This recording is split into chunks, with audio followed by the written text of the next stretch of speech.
오늘 오후 말씀 여러분들과 함께 내 신앙의 증거라는 제목으로 에스라 세 번째 말씀 함께 살펴봅니다. BC 538년에 반포되었던 고레스 칙령에 의해서 유다인은 바벨론 포로에서 해방되었습니다. 그때 유대 총독으로 임명된 사람이 이제 여러분들께 설명드릴 스룹바벨이라는 사람입니다. 이 사람에 의해서 1차 포로 귀환이 이루어집니다. 즉 1차 포로 귀환을 이끈 사람이 스룹바벨로 이제 언급되어 있는 것이죠. 여러분, 근데 이 스룹바벨이라는 사람에 대해서 우리들이 좀 너무 모르고 성도들이 모르고 있는 경향이 있어서 여러분들께 좀 성경 이곳저곳에서 여러분들께 스룹바벨이 이런 사람이구나 라고 여러분들과 함께 말씀을 나누려고 합니다. 에스라 1장 8절에서 11절을 보면요, 1차 포로 귀환 때 고레스에게 성전에 원래 있었던 금그릇과 은그릇을 받아서 예루살렘으로 돌아온 총독이요, 스룹바벨이 아니라 세스바살이라고 나오고 있어요. 성경을 읽는 사람들은 총독이 두 명이냐, 세스바살은 누구고 스룹바벨은 누구냐, 이런 질문을 하게 됩니다. 그리고 이때 세스바살과 스룹바벨이 누구냐라고 정확하게 좀 아셔야 성경을, 그러니까 포로 후 공동체의 어떤 기록, 에스라, 느헤미야, 또 그때 있었던 그 스가랴, 학개, 스가랴, 말라기 이쪽 이렇게 읽으면서 이게 깨달아 알 수 있는 부분이 있거든요. 일단 스룹바벨이라는 인물에 대해서 여러분들 좀 알아봅시다. 스룹바벨에 대해서 아마 대표적으로 우리가 자주 읽었던 성경이라면요, 마태복음 1장 12절이라고 볼 수 있습니다. 거기에 보면 이렇게 나와 있어요. 바벨론으로 사로잡혀간 후에 여고냐, 여러분 여고냐는 누구냐면요, 여호야긴 왕이에요. 여호야긴 왕이 누구죠? 여호야김 왕의 아들입니다. 그럼 여호야김 왕은 누구의 아들이죠? 요시야의 아들입니다. 그러니까 그 요시야, 여호야김, 여호야긴 이렇게 연결되어지거든요. 그 여호야긴이 유다의 마지막 어떤 직접 혈통, 다윗의 직접 혈통이라고 말할 수 있어요. 여호야긴이. 시드기야는 여호야긴의 숙부였어요. 그러니까 여호야긴이 이름이 두 가지가 더 나와요. 성경에 고니야라고도 나오고요, 여고냐라고도 나와요. 여호야긴이라고도 나오고요. 이 세 사람 모두 같은 사람이에요. 그러니까 마태복음 1장 12절을 제가 이렇게 얘기해 볼게요. 바벨론으로 사로잡혀간 후에 여고냐는 스알디엘을 낳고 스알디엘은 스룹바벨을 낳고 이렇게 나옵니다. 여러분, 마태복음 1장은 예수님의 족보죠. 예수님의 족보는 곧 다윗 왕의 족보예요. 그러니까 스룹바벨은 다윗 왕의 후손인 겁니다. 그러니까 여호야긴이 낳은 스알디엘, 그리고 스알디엘이 낳은 스룹바벨, 이렇게 되어 있는 거예요, 성경에. 여러분, 근데요, 이 부분에 대해서 좀 우리가 알아봐야 될 부분이 있습니다. 역대상 3장 17절, 18절을 보면요, 역대상 3장 17절, 18절을 보면 한번 들어보세요. 제가 읽어볼게요. 사로잡혀간 여고냐, 아시겠죠? 이제 고니야, 여호야긴 왕입니다. 여고냐의 아들들은 그의 아들 스알디엘과 말기람과 부다야와 세나살과 여가мя와 호사마와 느다벼요. 부다야의 아들들은 스룹바벨과 시므이요, 스룹바벨의 아들은 무술람과 하나냐와 그의 내제 슬로밋과 이렇게 되어 있습니다. 여러분, 여고냐의 7 아들들 중 첫째 아들이 스알디엘 이렇게 나오는 거예요. 근데 재밌는 게 있어요. 에레미야 22장 30절에 에레미야가 여호야긴 왕에 대해서 이렇게 예언한 게 나옵니다. 여호와께서 이같이 말씀하시되 이 사람은 여호야긴입니다. 이 사람은 그의 자녀가 무자할 것이요 이 땅에서 형통할 자가 없을 것입니다. 이러면은 생각이 좀 많아지죠. 지금 여고냐의 아들들이 많이 언급되어 있잖아요. 근데 에레미야 22장 30절에서는 여고냐의 아들이 없을 거라고 예언이 되어 있고요. 스알디엘을 포함해서 7명의 아들들이 여고냐의 아들들로 되어 있는 것은 그럼 어떻게 된 걸까요? 여러분, 이것의 꼬투리는 어디에서 잡을 수 있느냐면요. 누가복음 3장 27절을 보면 조금 알 수 있습니다. 여기는 마리아의 족보가 나와요. 마리아의 족보. 마태복음 1장은요. 쭉 내려오면은 예수님의 아버지 요셉이 나오거든요. 근데 누가복음 3장 27절 그쪽에 보면은 마리아의 족보가 나옵니다. 마리아 족보가 거꾸로 나와요. 마리아의 족보에서 그 위는 요하나니요, 그 위는 레사요, 그 위는 수룹바벨이요 라고 하면서 수룹바벨이 나오는데 그 위는 스알디엘이요. 여기까지 아시겠죠? 스알디엘. 근데 그 위가 여호야긴, 고니아가 아니라 넬이라고 나와요. 넬이라고 나와요. 그러니까 스알디엘의 아들 스룹바벨 이렇게 돼 있는 건 맞는데 여러분 스알디엘의 아버지가 여호야긴 왕이 아니라 넬이라고 돼 있는 거예요. 그럼 정리가 되죠. 여호야긴은요 바벨론에 끌려간 다음에 넬이의 7 아들들을 양자로 삼은 겁니다.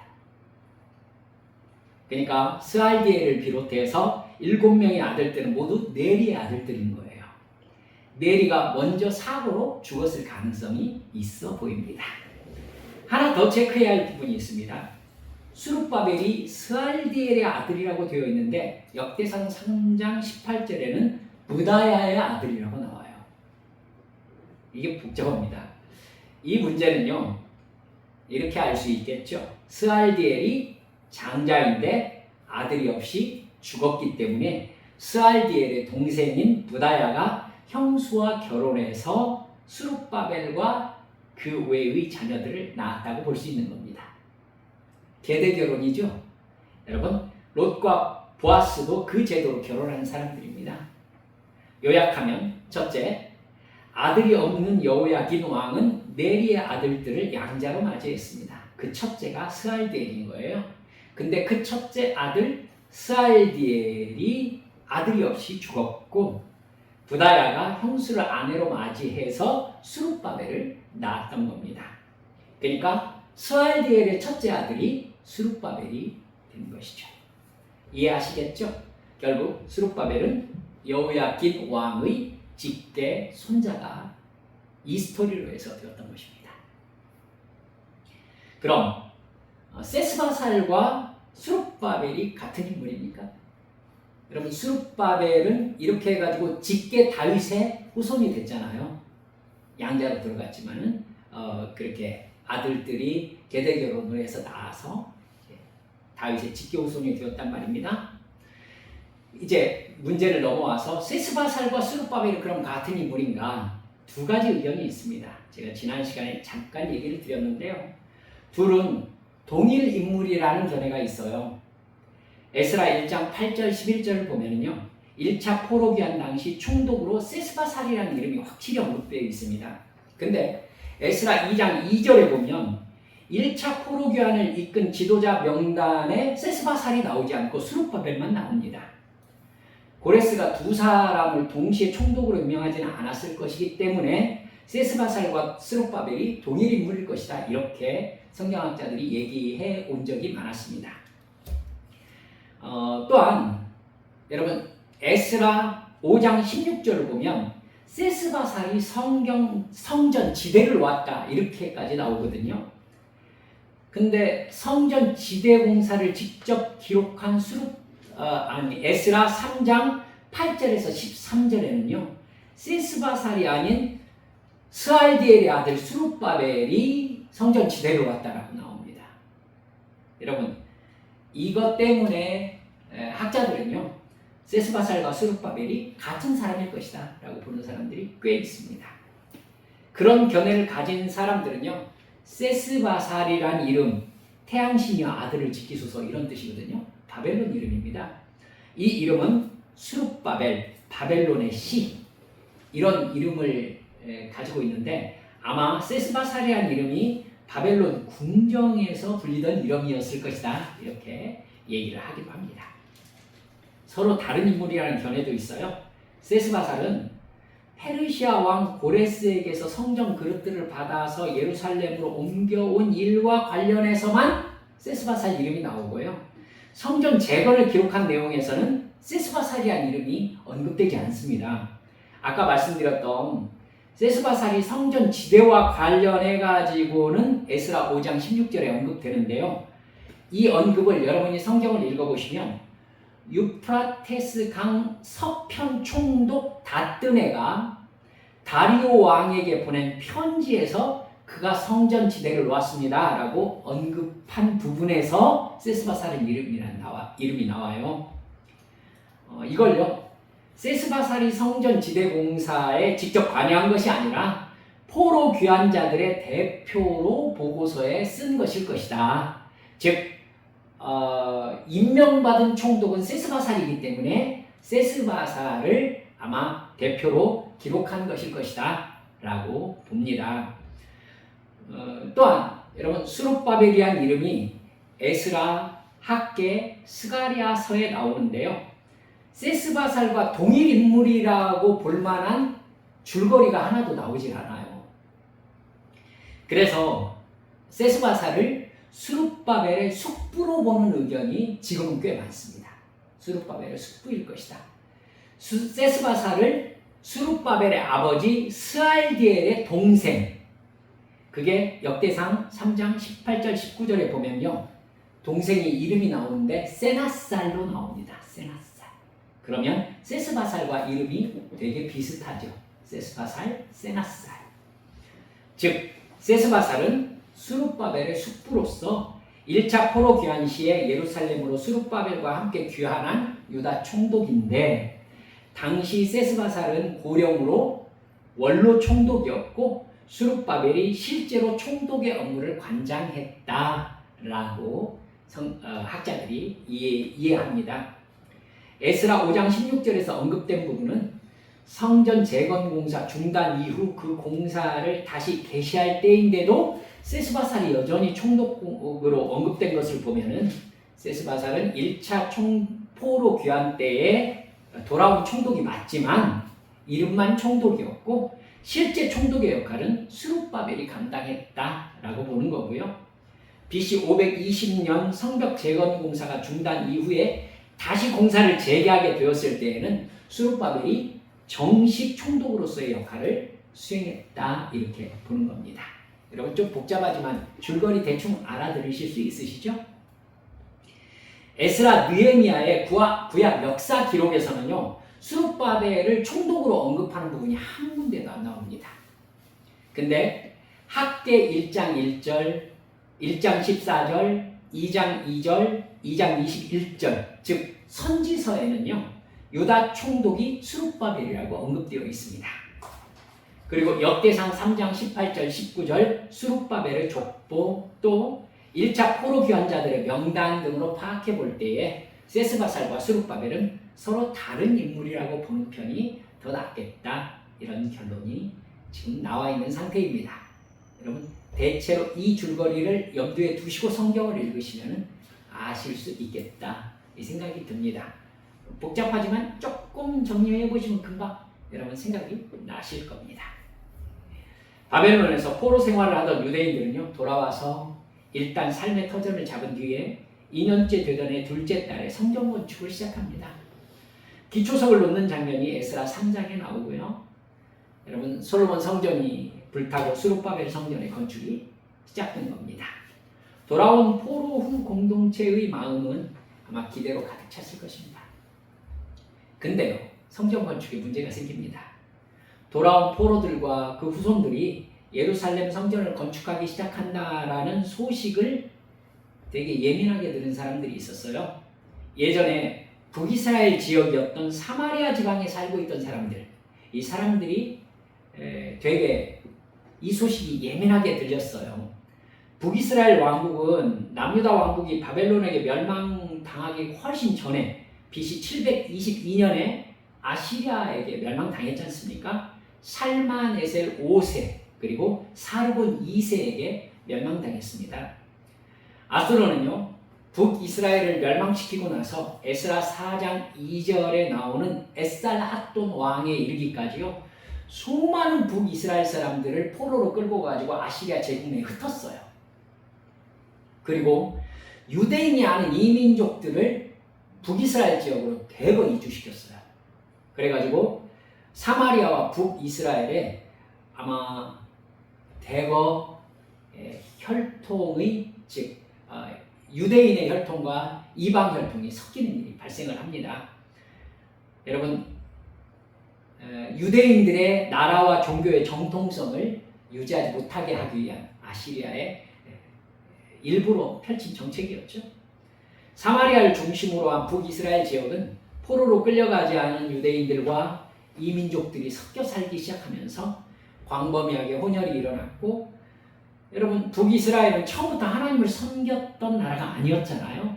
그렇기 때문에 금송아지와 바알을 비롯해서 여러 우상들을 숭배하고 있었던 곳인데, 이방 지역에 사는 사람들까지 거기 와가지고는 이주해서 함께 살기 시작하니까 북이스라엘 지역은 그야말로 수많은 신들이 함께 섬겨지는 종교 혼합 지역이 되고 말았습니다. 여호와 하나님도 그 여러 신 중에 하나로 그저 숭배되었던 것이죠. 이렇게 이스라엘이란 나라의 정통성이 없이 그냥 페르시아에 속해서 살아가던 사람들이 돌아온 남유다의 포로 후 공동체가 성전을 세운다라는 소식을 듣게 된 겁니다. 성전이 세워지고 나면 여호와 하나님을 섬기는 단일 민족으로 이루어진 강력한 유대인 공동체가 생겨나겠죠. 이 사람들은 혈통의 혼혈이 일어나지 않은 사람들이니까. 여러분, 그런 상황이 벌어지면 틀림없이 사마리아를 중심으로 한 북이스라엘 지역은 정치적으로나 종교적으로나 소외 지역이 될 것이 틀림없어 보이는 겁니다. 그래서 그들이 머리를 써요. 자기들도 예루살렘 성전을 건축하는데 함께하게 해달라. 그러니까 그렇게 해서 정치적 기득권 안으로 들어가서 함께 혜택을 볼 작전이었던 겁니다. 그러나 포로 후 공동체의 대표였던 스룹바벨 총독과 제사장 예수아가 그들의 요청을 단호하게 거절합니다. 그들은 여호와 하나님을 섬기고 있는 사람들이 아니라고 판단되었기 때문이죠. 종교적으로나 혈통적으로나 이스라엘 민족이라고 볼 수 없는 사람들이라는 것이죠. 따라서 돌아온 유다와 베냐민 지파 중심으로 성전을 건축하겠다. 너희들은 성전 건축에 상관하지 말아라. 라고 입장 표명을 정확하게 한 겁니다. 요청이 거부당하자 여러분, 사마리아 지역에 있었던 총독들, 어떤 정치 세력을 가지고 있었던 사람들이 성전 건축을 방해하기 시작해요. 당시 그 지역을 다스리고 있었던 페르시아 관리들에게 뇌물을 주어서 공사를 정치적으로 방해했던 겁니다. 성전 건축은 아주 힘겹게 진행과 중단을 반복하는 상황이 벌어집니다. 정치적인 방해 공작에 부딪히니까 결국 고레스 시대를 지나서 캄비세스 왕, 스메르데스 왕, 그 다음인 다리우스 왕까지 여러분 14년 정도 성전 건축이 중단됩니다. 여러분, 이 성전 건축의 중단은요, 돌아온 포로 공동체의 실망과 낙심이 더 본질적인 문제였던 것 같아요. 페르시아의 후원을 받으면서 성전 건축을 시작할 때에는 기쁨이 충만했었는데 조직적으로 방해하는 무리들이 생겨나자 하나님께서 이끌어 가시는데 왜 이런 일이 생기는가? 낙심이 되기 시작하는 겁니다. 정치적인, 경제적인 원조도 끊어지고 포로 시기에 경험했던 정치 공포증이 되살아나는 것이죠. 당시에 활동했던 학계 선지자의 표현에 의하면 학계 1장 2절에 돌아온 포로 공동체가 이렇게 얘기하는 부분이 나옵니다. 여호와의 전을 건축할 시기가 아직 이르지 아니하였다. 즉 우리들이 너무 서둘렀다. 이렇게 스스로 판단하는 내용이 나옵니다. 시간이 지났는데도 다시 성전 건축으로 힘을 모을 징조가 보이지 않자 학개와 스가랴 선지자가 그때 사람들이거든요. 이 두 선지자가 강하게 백성들을 책망하기 시작했어요. 학개 1장 4절에서 학개 선지자가 이렇게 비난합니다. 이 성전이 황폐하였거늘 너희가 이때에 판벽한 집에 거주하는 것이 옳으냐? 판벽한 집은 너희들이 벽을 잘 쌓아가지고 제대로 지은 집에 너희들은 거주하고 있는데 성전을 이렇게 황폐한 데로 내버려 두는 게 맞냐? 이렇게 얘기한 겁니다. 포로 후 공동체의 낙심이 신앙과 사명의 해이함으로 연결되었던 것이죠. 그냥 소편하게 믿음보다는 그냥 자기의 안락을 추구하게 된 겁니다. 학개 선지자는요, 그들의 나태와 무관심을 책망하면서 다시 성전을 건축하라는 하나님의 예언의 말씀을 포로 후 공동체에게 전합니다. 학개 선지자의 가르침이 포로 후 공동체에게 상당히 강한 영향을 끼친 것 같아요. 학개가 예언을 시작한 날이 학개 1장 1절을 보면 다리오 왕 2년 6월 1일이었어요. 근데 성전 건축 공사가 재개된 것이 24일 만인 6월 24일이었습니다. 그러니까 백성들이 굉장히 큰 깨달음을 학개 선지자의 말을 통해서 얻었다는 얘기가 되는 것이죠. 스룹바벨과 예수아는요, 학개와 스가랴의 도움을 받아서 백성을 독려했고 성전 건축이 즉시 다시 시작되었습니다. 근데 성전이 14년 후에 다시 건축된다는 소식이 유프라테스강 서쪽을 관할하던 총독이 있었는데 다뜨네와 스달보스네라는 사람이 있었어요. 이 사람들의 귀에 들어갔어요. 그들은 예전에 사마리아 사람들의 방해로 성전 건축이 중단되었다는 소식을 들어서 알고 있었습니다. 근데 다시 성전이 건축된다고 하니까 어찌 된 것인지 알아보려고 예루살렘으로 옵니다. 성전 건축은 신속하게 이루어지고 있었어요.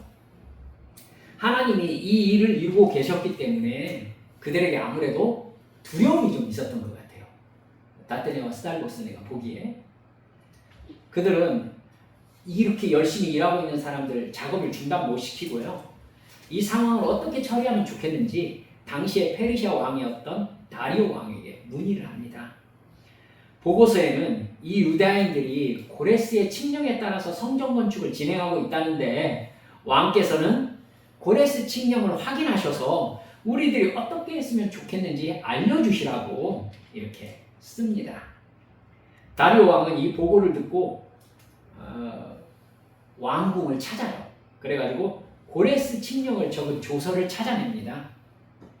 그 조서에 페르시아의 왕실에서 이스라엘 하나님 여호와의 전을 짓는 모든 경비를 대고 모든 정치와 행정력을 동원해서 성전 건축을 도우라라는 고레스 왕의 명령이 들어있었습니다.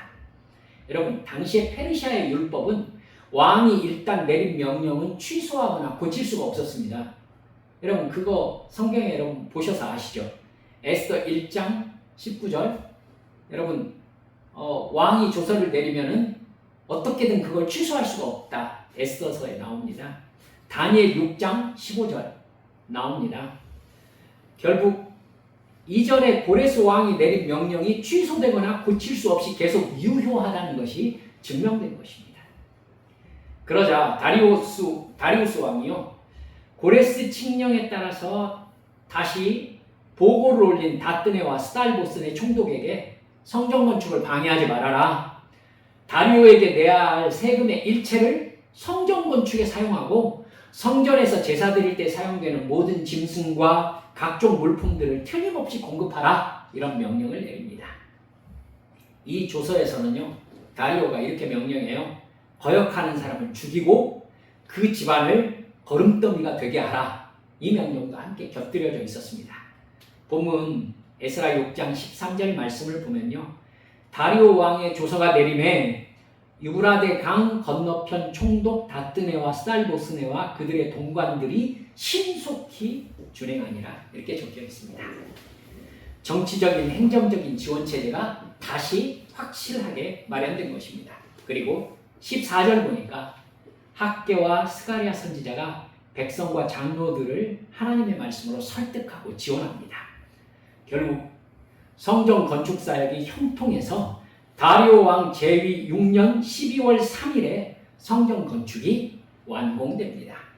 여러분, 기초공사만 한 채 14년간 방치되었다가 다시 시작되어서 4년 5개월 만에 완공된 겁니다. 아주 짧은 시간에 이루어진 것이었어요. 포로 후 공동체는 16절부터 우리가 읽은 여러분 그 본문까지 성전 봉헌식을 합니다. 수소 100마리와 순양 200마리, 어린 양 400마리를 드렸다고 나와요. 이스라엘 12지파의 수를 따라서 순염소 12마리로 속죄제를 드렸다 이렇게 나오고요. 성전과 제사를 섬기는 제사장 레위인의 체계가 율법에 기록된 대로 다 정비됩니다. 뿐만 아니라요, 다음에 1월 14일에 우리가 읽은 본문 말씀 유월절을 지키는 내용이 나옵니다. 제사장과 레위 사람이 행사를 준비했고요. 돌아온 포로 후 공동체와 또 본토에 살았지만 우상 숭배와 이방 종교의 풍습을 따르지 않았던 사람들이 유월절을 즐겁게 지켰다라고 우리가 읽은 본문에 나옵니다. 여러분, 유월절이 무슨 날이죠? 하나님의 기적적인 도우심으로 이집트의 포로 생활에서 해방된 구원의 날을 기념하는 절기가 유월절입니다. 바벨론 포로에서 해방되어서 성전을 건축한 것 역시 하나님의 기적적인 도우심으로 이루어진 일이었기 때문에 그들의 첫 유월절은 정말 의미가 깊었을 거라고 생각됩니다. 생각해보면 여러분, 그냥 살기에는 바벨론도 이제 낯설지 않은 땅인 거예요. 70년간 살았습니다. 이제 아들을 넘어서 손자까지 본 사람들이 있는 거죠. 에레미야는요, 바벨론에서 집을 짓고 농사를 지으면서 하나님의 징계의 시간이 끝날 때까지 평안하게 살아남으라고 권면했었어요. 포로로 끌려와 살기 시작한 땅이지만 바벨론에서 태어난 세대가 손자를 볼 만큼 시간이 흘렀던 겁니다. 그러면 그 사람들에게 바벨론은 이제 익숙한 자기 땅인 거죠. 더구나 예루살렘이나 이전 이스라엘 땅은 도시 기능이 마비된 황폐한 땅인 거죠. 여러분, 바벨론은 원래부터 제국으로 이렇게 확장되어가는 나라였기 때문에 여러 이민족이 여러 종교를 가지고 흩어져 그냥 자기들끼리 살았던 땅입니다. 그렇기 때문에 유대인 공동체로 살기에는 크게 불편하지는 않은 거예요. 여러분, 그 반면에 예루살렘으로 돌아가면요, 그 황폐한 황무지로 돌아가면 고생길이 훤한 거죠. 훤한 거죠. 그럼에도 이스라엘 포로 후 공동체가 이스라엘로 돌아옵니다. 예루살렘으로 돌아왔어요. 이유가 뭐였죠? 단 하나, 여호와 하나님을 섬기는 언약 백성이라는 자기 정체성을 찾기 위해서였습니다. 그래서 그 먼 길을 걸어왔고 다시 터전을 잡고 황무지를 일구어 농사를 지었고 다시 성전을 건축한 것입니다. 그들이 성전 건축을 포기하려고 할 때 하나님이 학개와 스가랴 선지자를 보내서 성전 건축을 촉구하는 것도요, 돌아온 포로 공동체와 하나님을 섬기는 언약 백성의 자기 정체성을 찾지 않으면 돌아온 의미가 없기 때문이지요. 여러분, 여호와 하나님을 섬기는 백성들은 하나님께 제사 드리는 성전이 있어야 언약 백성이라는 자기 정체성을 확보하게 됩니다. 성전을 건축하고 유월절을 지키게 된 지금 드디어 하나님을 섬기는 하나님의 백성이라는 자기 정체성을 확실하게 가질 수 있게 된 것이죠. 이제 우리는 예루살렘에 성전을 건축한 하나님의 백성이다라는 확실한 자기 정체성을 확보할 수 있게 된 것입니다. 이제 오늘을 살고 있는 우리들에게 이 상황을 적용해 보면 어떻겠습니까? 우리들이 하나님을 섬기고 예수를 믿으며 영원한 천국 백성임을 확인해 주는 게 무엇입니까? 우리는 스스로 나의 무엇을 보면서 나 스스로 내가 예수 믿는 사람이라는 자기 확신을 가집니까? 다른 사람들은 나의 무엇을 보고 아, 저 사람이 예수를 믿는 사람이구나 이렇게 이야기합니까? 교회 예배에 출석하는 것, 전도하는 것, 나의 삶에서 정직하고 성실한 모습을 볼 때 이웃에게 선을 행하는 것, 사람마다 다를 수 있겠죠. 그게 무엇이든지 과연 얼마나 진실한 열정을 보이고 있느냐 한 번 더 점검해 보시길 여러분들께 촉구드리고 싶어요. 저는 예배 드리면서 가끔 개인적인 이야기입니다만 아내가 반주하는 모습을 보면서 마음이 찡할 때가 있습니다. 여러분 함께 찬양팀을 했기 때문에 아내가 어떤 음을 낼 때 아내의 어떤 마음인지가 제가 이렇게 쓱 느껴질 때가 꽤 있거든요.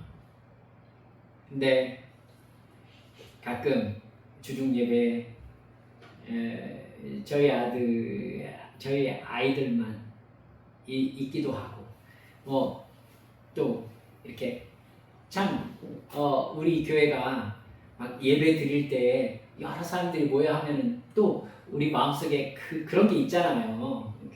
함께 모여 예배한다는 어떤 기쁨이 있는데 그 기쁨이 우리 교회는 아직 시작한 지 얼마 되지 않았기 때문에 이제 적지 않습니까? 근데 아내의 손에서 나는 이 음이 저에게 막 최선을 다하는 그 따당땅땅 하는 그 소리가 들릴 때가 있습니다. 마음이 찡해요. 그래, 누가 보고 누가 함께 있든지 나름 아내는 최선을 다해서 하나님 앞에 반주자로서의 사명을 감당하려고 애쓰고 있구나 라는 생각이 들면 마음이 이렇게 따뜻해지기도 하고 찡하기도 하고 그렇습니다. 사랑하는 여러분들, 돌아온 이스라엘 포로우 공동체에게 자기가 하나님을 섬기는 백성이라는 증거가 되는 것은 성전의 존재였습니다. 그래서 그들은 그렇게도 성전을 짓고 싶어 했고요. 그 성전에서 드리는 제사를 회복하고 싶어 했습니다. 우리는 우리가 예수 믿는 사람이라는 증거가 되는 것에 얼마나 최선을 다하고 있는지를 한번 점검해 보자는 것입니다. 예배에 나의 모든 정성을 드리고 있습니까? 찬양과 기도 등 모든 하나님과의 관계에 나의 모든 정성을 쏟아내고 있습니까? 내 신앙의 증거가 뭐냐는 것이죠. 중단된 성전 건축을 시작하면서 너희의 신앙 정체성인 성전을 올바로 세우라고 전했던 학계 선지자가요, 포로우 공동체에게 이렇게 말씀하신 부분을 여러분들과 마지막으로 나누고 싶습니다. 학계 2장 18절에 이렇게 나와요. 곡식 종자가 아직도 창고에 있느냐? 포도나무, 무화과나무, 석류나무, 감람나무에 열매가 맺지 못하였느니라. 그러나 오늘부터는 내가 너희에게 복을 주리라. 하나님의 말씀입니다. 하나님의 자녀가 하나님의 자녀라는 정체성을 확실하게 가지지 못하면요, 우리의 가정과 사업과 직장과 인간관계에 하나님이 주시는 축복의 열매가 없습니다, 여러분. 그러나 그 정체성을 붙잡고 하나님을 섬기며 순종할 때 하나님께서는 우리에게 뭐라고 말씀하신다고요? 오늘부터는 내가 너희에게 복을 주리라. 여러분, 하나님을 섬기며 하나님과의 관계 안에서 내가 하나님의 자녀입니다 라는 정체성을 확실히 알 만한 신앙 행위를 가질 때에 그것이 바로 하나님의 축복을 담는 그릇이 된다는 것을 믿으시기 바랍니다. 할렐루야. 여러분, 그렇게 우리 주님 앞에 예배와 순종의 그릇을 준비할 때 거기에 하나님께서 우리의 산업에, 우리의 가정에, 여러분, 우리의 인간관계에 내가 하는 모든 일들에 복을 주신다고 약속하셨습니다. 내가 오늘부터는 너희에게 복을 주리라. 여러분, 어제까지는 너희들이 그렇게 애쓰면서 너희들의 창고에 씨앗까지 놓았지만은 너희는 열매가 없었다. 너희에게 내가 복을 줄 수 없었기 때문이다. 하지만 너희가 이제 나와의 관계 안에서 신앙 정체성을 확보하려고 성전 건축을 시작한 지금, 내가 언제부터? 오늘부터, 지금부터 너희에게 복을 주리라. 이렇게 약속하고 계시는 겁니다. 여러분, 이 말씀을 믿으세요. 하나님께서 우리가 정말 하나님을 향한 순종의 발길을 내딜 때 하나님께서 말씀하십니다. 오늘부터 내가 너를 형통하게 하리라. 오늘부터 내가 너에게 돈을 주리라. 내가 오늘부터 너에게 건강을 주리라.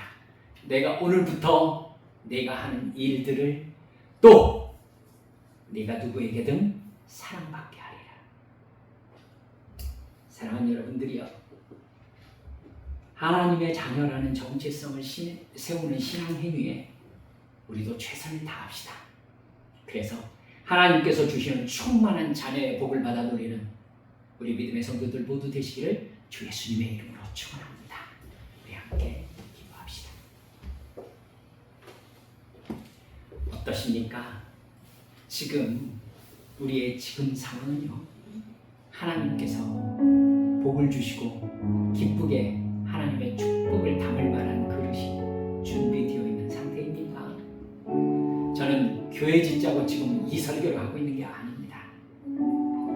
여러분, 내가 하나님이 주신 사명, 예배와 순종의 사명, 주 앞에 감사하는 사명, 성령 충만한 가운데에서 죄와 싸우는 믿음의 정체성을 올바로 지킬 때, 그 마음으로 우리의 순간순간을 살아갈 때에 주님께서 뭐라고 말씀하신다고요? 내가 오늘부터 너희에게 복을 주리라.